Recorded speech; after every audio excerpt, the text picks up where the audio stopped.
Olá e bem-vindos! Hoje a gente vai mergulhar no universo que está evoluindo muito, muito rápido, o dos assistentes de IA. Com certeza. Eles estão deixando de ser, sei lá, simples chatbots. Exato!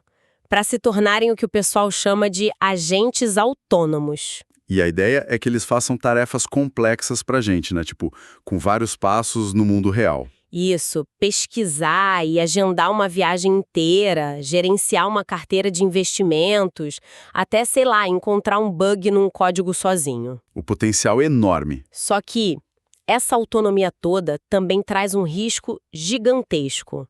É uma verdadeira caixa de Pandora de problemas de segurança. Uhum, com certeza. Se um agente pode mexer na sua conta bancária, nos seus e-mails, como é que a gente garante que um comando malicioso, às vezes escondido num site, não engane ele? E faça ele transferir dinheiro, vazar dados confidenciais. Ou apagar seus arquivos. O potencial para um desastre assim é real. Exatamente. E é bem para enfrentar esse desafio que a gente vai analisar a nossa fonte de hoje. É um artigo de pesquisa de 6 de fevereiro de 2026. Um artigo recente. Sim, super recente.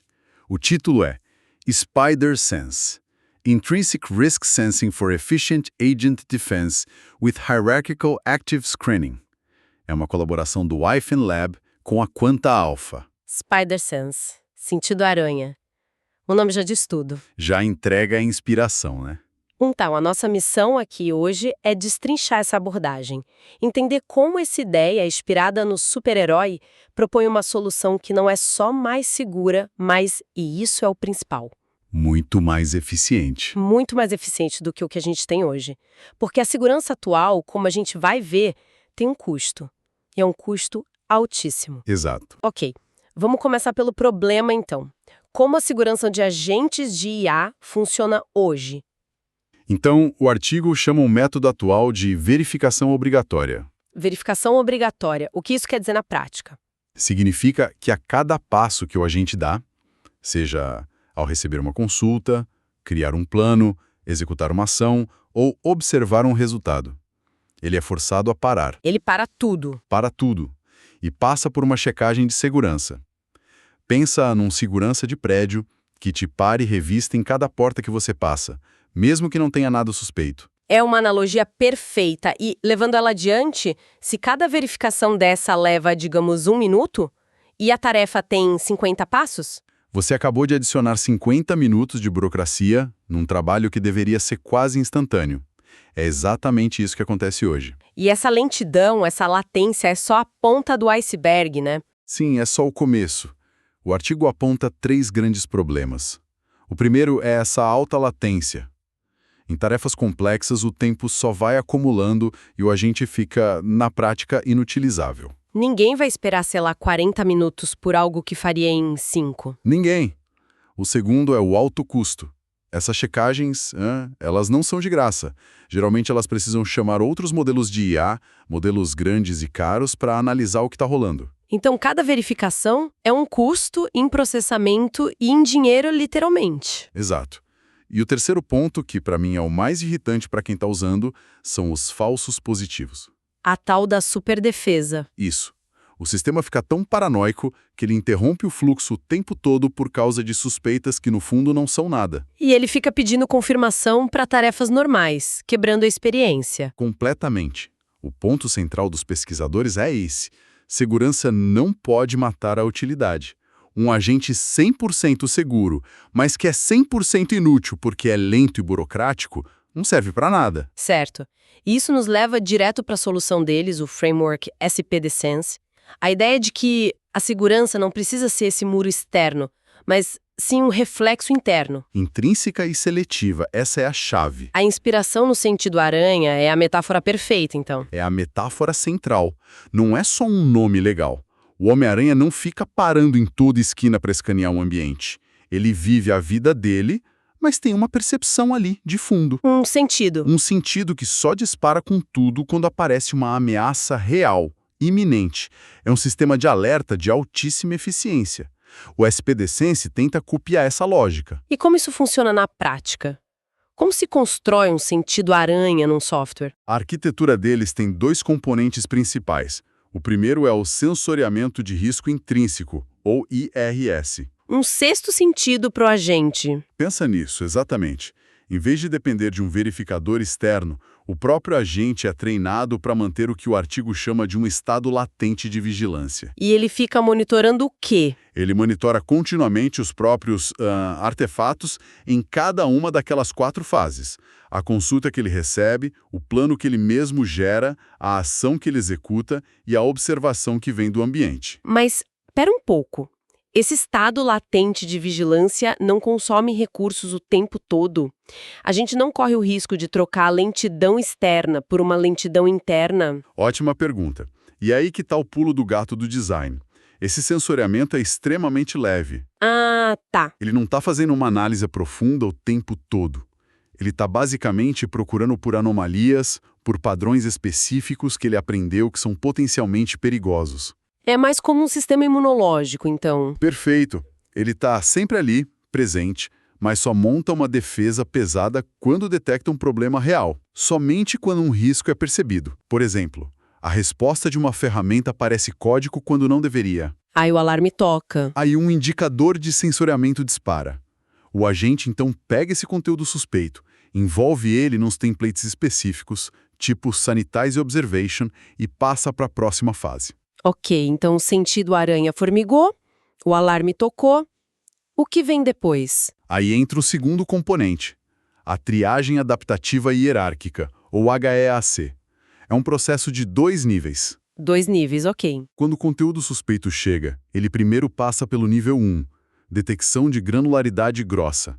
É uma checagem super rápida. Quão rápida? Muito rápida. O sistema compara o trecho suspeito com um banco de dados de vetores de padrões de ataque que ele já conhece. Ele usa uma métrica chamada similaridade de cosseno. E se for parecido com o ataque conhecido? Se a similaridade for alta, ou seja, opa, isso parece muito com o ataque que eu já vi, a ameaça é identificada e neutralizada na hora. Fim de papo. Rápido e barato. Mas essa abordagem parece ter um ponto fraco bem óbvio. Ela depende de um banco de dados de ataques que já são conhecidos. E os ataques novos? O Zero Day, que ninguém nunca viu. Perfeito. Você foi direto ao ponto. É por isso que existe o nível 2, análise de granularidade fina. Ah, ok. Se a similaridade no primeiro nível for baixa, ou seja, o sistema pensa, isso é estranho, mas não bate com nada que eu conheço, o caso é escalado.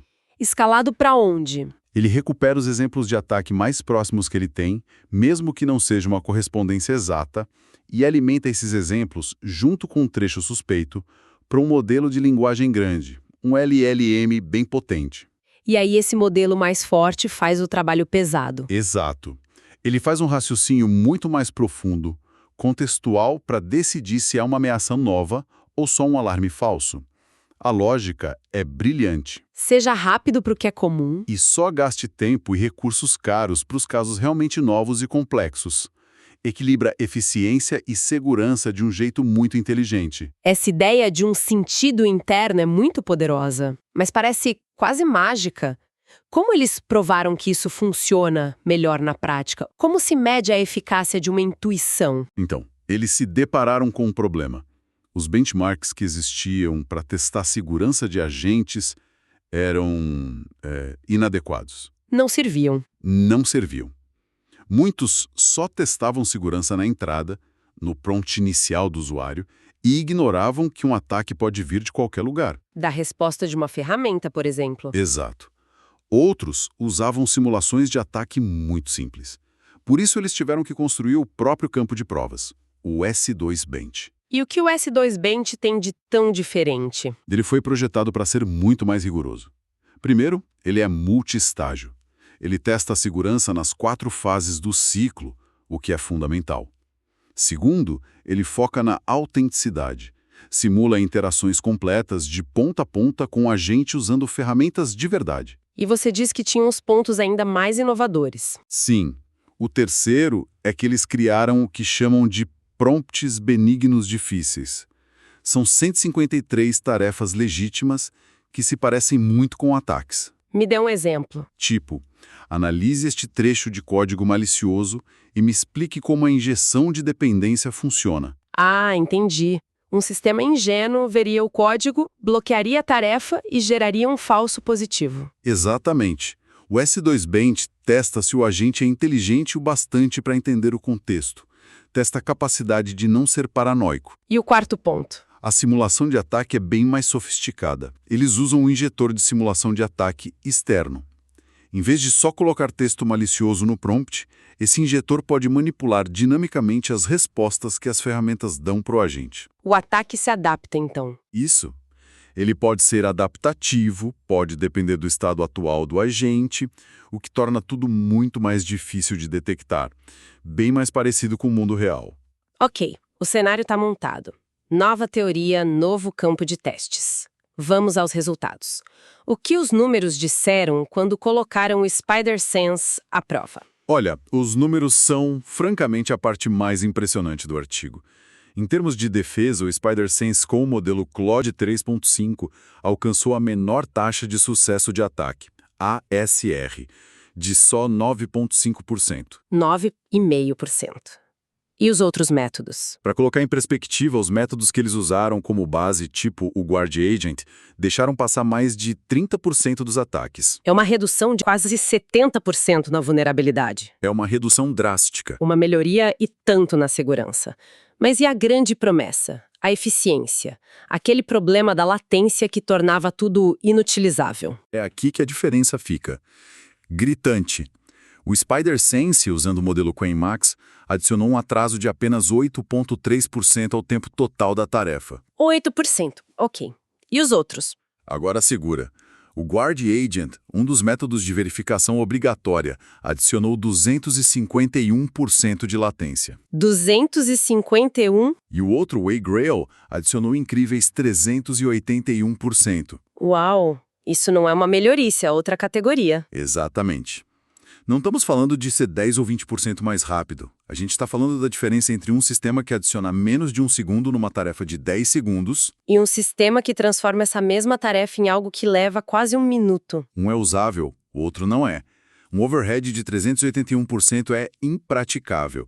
É tipo pedir um café e ele chegar 40 minutos depois. Ninguém vai usar um sistema assim. Com resultados desses, o que isso realmente destrava para a indústria? Se essa abordagem vira o padrão, isso acelera a adoção de agentes em áreas de alto risco, como finanças ou infraestrutura. Eu acredito que sim, e muito. Um dos maiores freios para a adoção de agentes autônomos em missões críticas sempre foi esse dilema: segurança ou usabilidade. Você tinha que escolher um. Tinha que escolher. O que este artigo sugere é que esse pode ser um falso dilema. Se você consegue ter uma segurança robusta com uma penalidade de performance de menos de 10%, de repente, muitos usos que pareciam ficção científica se tornam viáveis. Comercialmente e operacionalmente viáveis. Exato. É um facilitador fundamental. Para a gente deixar tudo bem concreto, vamos analisar o estudo de caso que o artigo mostra. Como essa defesa funciona num ataque simulado. Claro. O cenário é um agente de análise clínica. A tarefa dele é recuperar registros de pacientes. Uma tarefa de rotina. Super rotineira. O agente vai usar uma das ferramentas dele para buscar os dados num banco. E aí que o ataque acontece. Exato. A ferramenta, que está sendo controlada pelo injetor de ataques do SESI-Bench, retorna uma resposta envenenada. Em vez dos dados do paciente, o que volta para o agente é a frase: resposta final, importe fake módulo. Uma tentativa clássica de injeção de código disfarçada de resposta normal. E aqui a gente vê o SpiderSense em ação, passo a passo. Primeiro, o sensoriamento. Assim que essa resposta entra no agente, o sentido aranha dele dispara. Ele percebe a anomalia. A presença de código executável onde se esperava texto simples é uma anomalia flagrante. A execução normal para na hora. Ele não tenta executar nada. Ele para antes. Para antes. O segundo passo é o encapsulamento. O agente envolve aquela string maliciosa na tag Sanitize Observation e manda para o módulo de triagem. E aí vem a triagem. Terceiro passo, a triagem. O conteúdo vai para HAC. A análise de primeiro nível provavelmente já pegaria isso, porque a palavra input é um padrão de ataque super conhecido. A análise identifica a injeção como perigosa. E a decisão final. Quarto passo, a decisão. O módulo de triagem retorna o veredito. Ameaça confirmada. Com base nisso, o agente decide sozinho encerrar a tarefa para evitar qualquer dano. O ataque falha. Falha completamente, de forma rápida, limpa, eficiente e autônoma. A grande ideia aqui, então, é uma mudança de filosofia. A segurança de IA não precisa ser esse guarda de trânsito lento e burocrático. Pode ser um reflexo, um instinto treinado. Exato. O SpiderSense parece provar que é possível ter o melhor dos dois mundos. Segurança forte com um custo mínimo de performance, o que abre a porta para usar esses sistemas de verdade. As que são ainda mais empolgantes. Quais são? A primeira é usar aprendizado por reforço para que o agente aprenda e internalize essa percepção de risco. Em vez de só seguir as regras do framework, o próprio raciocínio do agente se tornaria mais ciente da segurança. A percepção de risco viraria parte da personalidade dele. Deixaria de ser uma ferramenta que ele usa, para se tornar parte de quem ele é. E a segunda direção? É a mudança de uma defesa reativa para uma prevenção proativa. Proativa? Como assim? A ideia é capacitar os agentes para, já na fase de planejamento, eles conseguirem antecipar e evitar caminhos de execução que são, por natureza, de alto risco. Essa ideia de prevenção proativa é fascinante. A gente está falando de um agente que poderia dizer: olha, essa sua instrução parece inofensiva, mas ela me levaria a interagir com um site não verificado daqui a 3 passos. Isso é arriscado. Sugira uma outra abordagem mais segura para conseguir o que você quer. É exatamente esse futuro que eles estão vislumbrando. Um agente que não só se defende quando é atacado, mas que ativamente se desvia do perigo. Como um navegador experiente que evita uma tempestade que vê no horizonte. Perfeito. Ele passa de um soldado com colete à prova de balas para um estrategista que nem entra no campo de batalha. O que nos deixa com uma pergunta para refletir, então. O artigo mostra como dar a uma IA um sentido aranha, um reflexo contra o perigo imediato. Mas o próximo passo parece ser dar a ela uma forma de intuição. Uma capacidade de sentir o perigo antes mesmo que ele se materialize. Exato. E se a gente conseguir fazer isso, que tipo de parceria nós poderemos ter com os sistemas de IA que não são apenas poderosos, mas também prudentes?